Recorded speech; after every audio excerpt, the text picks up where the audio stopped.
يا هرادي يا عوضين، بقول لك ايه يا اخي، ما تديني مفتاح البيت بتاعك التاني يا شيخ عشان معاي ضيف. ضيف ايه ده ومنين؟ ده واحد كده تاجر مواشي يعني صاحبي من المنيا وجاي هنا. الراجل يعني هيبيع ويشتري وكده، وقال لي عايزك يعني تستضيفني يومين، يعني رن علي بالتليفون وقال لي انا جاي لك وهقعد عندك ضيف يومين كده يعني. وزي ما انت عارف يعني البيت بتاعي ضيق، مش الراجل ملهوش مكان يعني يشيله كده وسط العيال، فقلت اخد المفتاح بتاع بيتك التاني يعني واستضيفه. اه وماله، الناس المنيا دول احسن ناس. ده من بلد زينب ده. زينب؟ طب وليه الغلط ده يا اخي في الراجل؟ الغلطيات هي مش بتقول بلد زينب يعني ست يعني ستات هم يعني حريم يعني، وما ليه كده بس يا اخي؟ يا تفهم يعني، جد زينب دي بطلة يعني، دي بطلة. كيف بطلة يعني حاربت في 6 اكتوبر يعني؟ لا بص يعني حاجة زي كده يعني. بص، زينب دي فلاحة سعودية من محافظة المنيا، تمام؟ هي تمام، وكانت متزوجة من راجل فلاح عادي يعني، بس كانت جميلة كده شوية وحلوة يعني. وكانت أرضهم جنب إيه المحطة بتاعت سكة القطار على طول يعني. يعني الأرض اللي بتزرع فيها هي وجوزها يعني جنب المحطة بتاعت القطر. أيوة. وكانت تحصد وتزرع مع جوزها طول اليوم. وأيام الاحتلال الإنجليزي كان القطر بيوقف في محطة المنيا دي بجوار الأرض بتاعتهم، تمام؟ تمام. بس في واحد من الجنود الانجليزي كده بعد ما نزل من القطر وعدى كده وراح شافها، عجبته. وبعد ما عجبته راح اتحرش بيها. اتحرش بيها كيف يعني؟ يا ابوي افهمها لها ازاي دي يعني؟ اتحرش بيها يعني هذا راجل قليل حياه يعني، قليل ادب يعني. ايه ايه.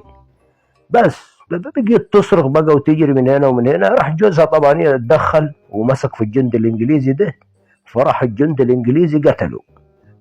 آه، على طول كده. ايوه يا اخي، قتلوا قدام عينها والله.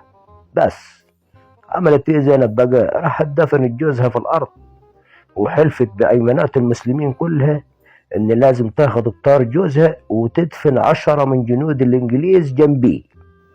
والله تمام. تمام. طب وعملت ايه بعد كده؟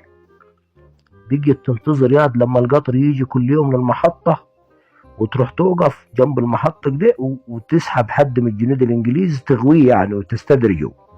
بس وتاخده كده ناحية الأرض، وبعد كده إيه تروح تقتله وتدفنه جنب جوزها. يا راجل والله هي تمام، وتقتله لوحديها كده. ايوه عاد بالفاس كده او بسكينه عاد، وبعد كده هي تدفنه في الارض يعني.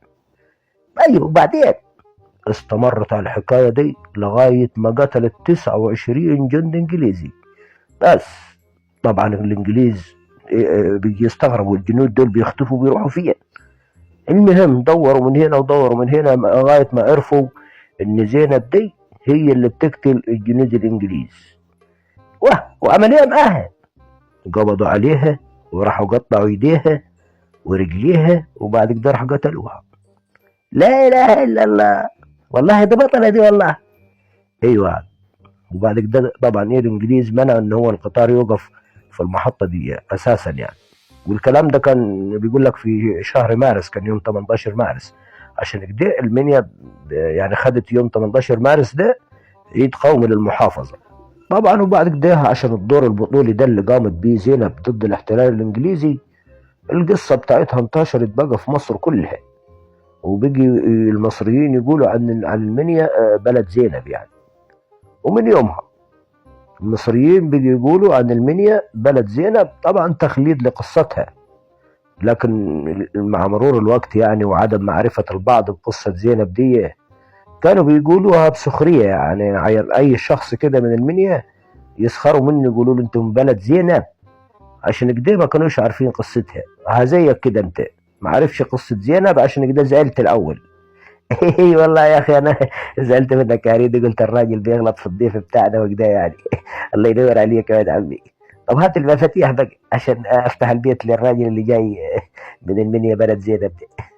ماشي، خد المفاتيح يلا، ولو عوزت اي حاجه تعال لي. خلاص، دول ناس حلوين قوي، ناس احسن ناس يعني، ناس المنيا دول، بلد زينب دي.